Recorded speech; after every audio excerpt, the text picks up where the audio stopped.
នេះគឺជាបទពិសោធន៍មួយដែលប្រទេសទាំងអស់គួរតែរៀនសូត្រជាពិសេសគឺប្រទេសតូចៗតែនៅតែជឿជាក់លើច្បាប់អន្តរជាតិមែនទេនៅក្នុងឆ្នាំ1994ប្រទេសអ៊ុយក្រែនមានគ្រាប់បែកនុយក្លេអ៊ែររហូតដល់1900គ្រាប់ហេតុនេះហើយកាលនោះធ្វើឲ្យអ៊ុយក្រែនក្លាយជាប្រទេសមានអាវុធនុយក្លេអ៊ែរច្រើនជាងគេលំដាប់ទី3លើពិភពលោកបន្ទាប់ពីអាមេរិកនិងរុស្ស៊ីប៉ុន្តែអ្វីដែលគួរឲ្យសោកស្ដាយដោយសារវិបត្តិសេដ្ឋកិច្ចនិងសម្ពាធពីអាមេរិកនិងលោកខាងលិចក្រោមហេតុផលគ្រប់គ្រងអាវុធអ៊ុយក្រែនបានចុះហត្ថលេខាប្រគល់គ្រាប់បែកទាំង1900គ្រាប់នោះទៅឲ្យប្រទេសរុស្ស៊ីវិញលទ្ធផលបច្ចុប្បន្នអ៊ុយក្រែនគ្មានអាវុធនុយក្លេអ៊ែរសូម្បីមួយគ្រាប់ហេតុផលនេះហើយដែលរុស្ស៊ីហ៊ានឈ្លានពានអ៊ុយក្រែនយ៉ាងខួខើនៅពេលនេះ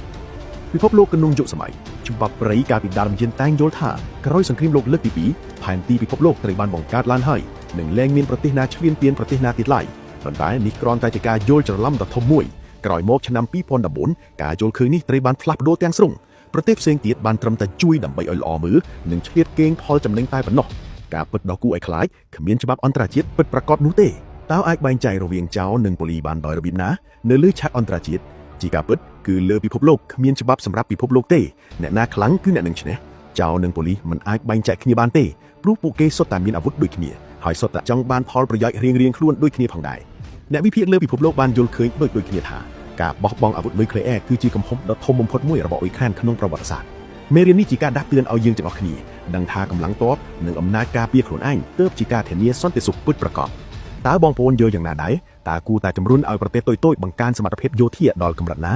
បច្ចុប្បន្នប្រទេសអ៊ុយក្រែនកំពុងរងគ្រោះក្នុងសង្គ្រាមដ៏យូរអង្វែងដែលអ្នកវិភាគជាច្រើនចាត់ទុកថាជារឿងអយុត្តិធម៌ដ៏ធំបំផុតមួយក្នុងសតវត្សទី21អយុត្តិធម៌ទាំងនោះរួមមាន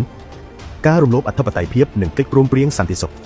អយុត្តិធម៌បំផុតគឺការដែលអ៊ុយក្រែនត្រូវបានឈ្លានពានដោយប្រទេសរុស្ស៊ីដែលបានចុះហត្ថលេខាក្នុងទីក្រុង Budapest ឆ្នាំ1994ដោយសន្យាថានឹងការពារសន្តិសុខនិងបូរណភាពទឹកដីអ៊ុយក្រែនជាថ្នូរនឹងការដែលអ៊ុយក្រែនបោះបង់អាវុធនុយក្លេអ៊ែរបច្ចុប្បន្នកិច្ចព្រមព្រៀងនេះបានក្លាយជាក្រដាសដែលឥតប្រយោជន៍ការបំផ្លិចបំផ្លាញជនស៊ីវិលនិងហេដ្ឋារចនាសម្ព័ន្ធអ៊ុយក្រែនកំពុងជួបប្រទះនឹងការវាយប្រហារលើតំបន់លំនៅឋានគ្រាប់បែកនិងមីស៊ីលបានធ្លាក់លើមន្ទីរពេទ្យសាលារៀននិងផ្ទះសម្បែងប្រជាជនស្លូតត្រង់ជារៀងរាល់ថ្ងៃវិបត្តិថាមពលការបំផ្លាញប្រព័ន្ធអគ្គិសនីនិងទឹកស្អាតក្នុងបំណងបង្កកប្រជាជនអ៊ុយក្រែនដែលនេះជាអំពើអមនុស្សធម៌បំផុតការបាត់បង់ទឹកដីនិងការបង្ខំឲ្យផ្លាស់ទីលំនៅប្រជាជនរាប់លាននាក់បានក្លាយជាជនភៀសខ្លួនដោយបាត់បង់ផ្ទះសម្បែងនិងគ្រួសារ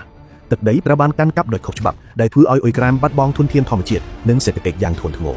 នេះគឺជាចំណុចដែលអ្នកវិភាគមើលឃើញថាជាភាពអយុត្តិធម៌បំផុតសម្រាប់អ៊ុយក្រែន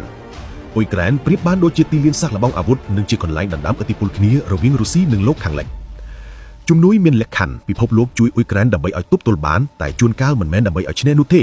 ដែលធ្វើឲ្យសង្គ្រាមអូសបន្លាយនិងបង្កឲ្យជនជាតិអ៊ុយក្រែនស្លាប់កាន់តែច្រើនភាពគ្មានប្រសិទ្ធភាពនៃច្បាប់អន្តរជាតិទោះបីជាអង្គការសហប្រជាជាតិ UN មើលឃើញការឈ្លានពាននេះយ៉ាងច្បាស់ក៏ស្ថាប័ននេះមិនអាចធ្វើអ្វីបានឡើយដោយសាររុស្ស៊ីមានសិទ្ធិវេតូក្នុងក្រុមប្រឹក្សាសន្តិសុខនេះបង្ហាញថាច្បាប់អន្តរជាតិមានតែសម្រាប់ដាក់ទោសអ្នកខ្សោយតែមិនអាចធ្វើអ្វីអ្នកខ្លាំងបានឡើយភាពអយុត្តិធម៌ដែលអ៊ុយក្រែនកំពុងជួបគឺជាមេរៀនបញ្ជាក់ថាក្នុងโลกនេះបើអ្នកមិនខ្លាំងទេអ្នកនឹងក្លាយជាជនរងគ្រោះ